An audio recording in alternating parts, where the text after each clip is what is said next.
Welcome to the Real Estate Espresso Podcast, your morning shot of what's new in the world of real estate investing. I'm your host, Victor Menashe. This is the weekend edition where we interview notable people from the world of real estate investing. Today is no exception. We have a great guest all the way from Portland, Maine. Welcome to the show, David Holman. Thanks, Victor. Thanks for having me. Great to have you here. And you're based in Portland, Maine. It's a town that I love. I spent a lot of time there. I grew up in Halifax, Nova Scotia, not very far from Portland, Maine. And believe it or not, at one point even had an office in Portland, Maine.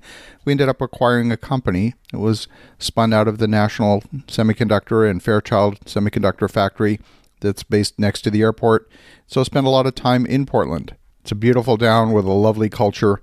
How long have you been there? Well, most of my whole life. I spent 4 years in Minnesota for college and then 4 years in Bolivia, where I met my wife and we started a chain of camping stores. Fantastic. Well, your journey into real estate was multifaceted. We're going to focus on one item that we've not focused on the show before. But before we do, why don't you give us a little bit of your backstory and how you got to this point in your journey? Sure, absolutely. So, grew up in small town north of Portland called North Yarmouth, Maine. Maine's the greatest place, on the planet, as we all know, but I don't want to let the secret out too early. So, and then didn't have anything to do with real estate in my early life. I spent 4 years down in Bolivia after college, starting a chain of camping stores, and realized I needed to learn how to be an entrepreneur a little more formally. So did an MBA. And after that, I went into nonprofit fundraising. And it was right around when my wife got pregnant with our first child that I realized that the lucrative nonprofit track that I was on wasn't going to be profitable enough to live the kind of lifestyle we wanted and to give back to other people, in a monetary sense, like a lot of the donors that I was working with could. And I had some experience with stock investing, which was not going to make me wealthy and was a little bit too akin to gambling for my likes. So started learning about real estate. And the more I learned, the more I loved it. I just dove in, started listening to podcasts like yours, reading every book I could get my hands on, and then partnered with family to do a single family house, did another, bought a 3-unit building on my own, and pretty quickly built up a portfolio of over 30 units while I was working full-time for Bowdoin College and fundraising, and was able to make a transition to becoming a full-time real estate professional. So I'm a commercial broker here in Maine and own a property management company that I started with my best friend from the MBA program, and now doing syndications of apartment and mixed-use buildings in the downtowns around Portland. So we're now in our third syndication. I love that. This is something we hear so often. People just get started organically, starting with 1 unit, then 2. You're working in your business day in, day out, not necessarily adding large 200-unit properties at a time, but building 5, 10 units at a time. That's exactly right. And Maine has probably 4 of those to choose from. So in any given year in our area, you might have 1 or 2 complexes that are more than 100 units come on the market. And big for Maine is 20 to 40, 50 units. So, and I'm a proponent of growing organically, like you said, crawl before you walk. The history of the Patagonia, apparel company is a great example of that, where they actually had a lot of opportunities to grow exponentially in size and turn them down in favor of organic growth, which served them very well when there's a downturn because they have a very firm base of support to grow from. So that's how we are. My first 2 syndications were right around $1 million, and now we're doing a little bit north of $3 million. So we're still small, when you look at the national level, but you adapt to your own surroundings and environment. You started off earlier in your career working with nonprofits, and somehow that translated directly into working with immigrant families. How did that happen? Sure, that's a great question. So Maine has been pretty welcoming to immigrants, particularly from different African countries. Lewiston, Maine and Portland, Maine both have pretty significant populations, Rwandan Americans, Angolan Americans, Congolese, and people that have come, in the last 20 to 30 years to this country, either as refugees or as green card diversity visa immigrants. And I was always tangentially aware of that, but in the summer, I believe, of 2019, we had a big influx of immigrants from Africa who had crossed the Mexican border and had heard through the grapevine that Maine was a pretty welcoming place and a pretty good place to start your family with good schools. So they all bust up here, and Portland suddenly had a major crisis on its hands where hundreds and hundreds of people came with nothing but the clothes on their backs and a few belongings and needed, assistance getting started. And so the Portland Expo Center, which is where the Red Claws play their basketball games, was converted into a shelter that summer. And it was a big challenge for the state to place and find homes for these people. And so as a landlord at that time, I had enough buildings and enough units that we have a turnover every so often. And it just struck me that I wanted to help and I wanted to be part of the solution and see what I could do. So I called up Portland officials and said, if there's any way that these people could pay rent in the future or something like that, I have a vacant unit and I'd be happy to try to get some donations of beds and furniture and see what we can do. And I got passed between a couple of officials and actually they finally found a family who at that point was actually in a homeless shelter. They were not part of the major influx of refugees and had come with diversity visas from Rwanda. And many people that do that, they're the doctors, lawyers, engineers, pretty educated folks from that country. And these were no exception.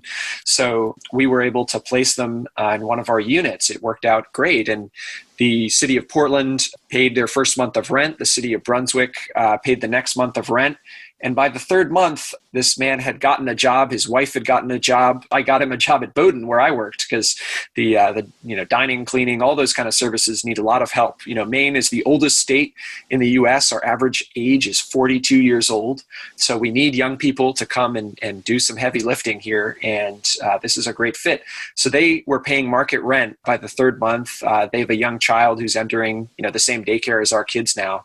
And after that, we took another family of Rwandans right across the hall from them, family of Angolans, and we're now on our fifth family over the past year and a half. And we've been really grateful for the opportunity to directly help create what I think is the American dream. I love that. And when we think about immigration, I mean, my goodness, we're all immigrants to this country, whether it's Canada or the U.S., we're all immigrants or descendants of immigrants. I mean, in my case, my parents came through Ellis Island during the Second World War, but everyone has a story where somewhere in their family tree there were immigrants.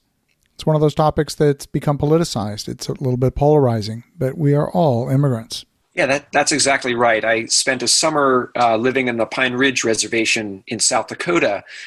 Made a lot of friends there, and realized there are, the native communities who are not immigrants, at least in the same sense, that many of other populations are, and it's an amazing diversity that we have in our country. But I think it makes us stronger, and so my father's side of the family came through Ellis Island, just like yours. They were, Russian Jews fleeing oppression in the 1890s.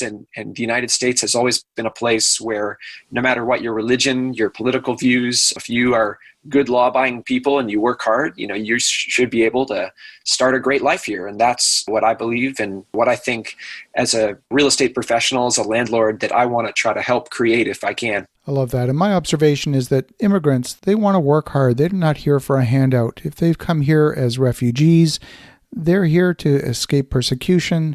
They're willing to work. In fact, my wife, she runs a clinical family therapy practice, and a big percentage of her client base are refugees, and she helps prepare them for their refugee board hearings. And she just loves the values, the ethics, the work ethic that comes with those folks. They are hardworking people, and they are the fabric of entrepreneurship. They're willing to work. In her case, most of her clients are coming from Nigeria, but it's been the same experience irrespective of which country they came from. They're grateful to be here and they want to contribute. Yeah, that's exactly right, Victor. I've had the fortune, I haven't traveled as much as you. The 18 trips a year to Tokyo, I can't match. But I've had the fortune to travel the world enough, and I think you probably agree that when you see all the different societies and cultures, you realize there's this incredible diversity of culture, but on the inside, we really are all the same all around the world. So it's uplifting to see that. And when we accepted our first Rwandan family, they're hungry. They're hungry to work. He was working night shifts. He works Sundays. He's really excited just for that opportunity, like you said, to live in a society where corruption is not endemic.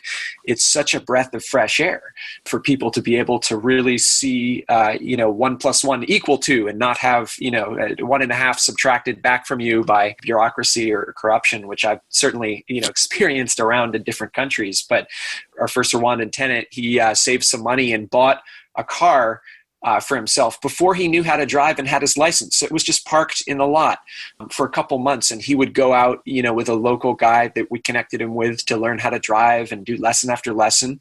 He finally got his license. So the whole time he had this vanity plate with his name on it, and it was just so cute to see the man's car with his own name sitting there waiting as he got ready to learn how to use it. And now he's giving rides to his neighbors and his kids and really fitting in well. That's such a great story. Well, David, if folks want to learn more, if they want to get in touch, what's the best way? Yeah, two ways. You can go to holmanhomes.com. So that's HOLMANHOMES.com. That's my page for real estate syndications and investing.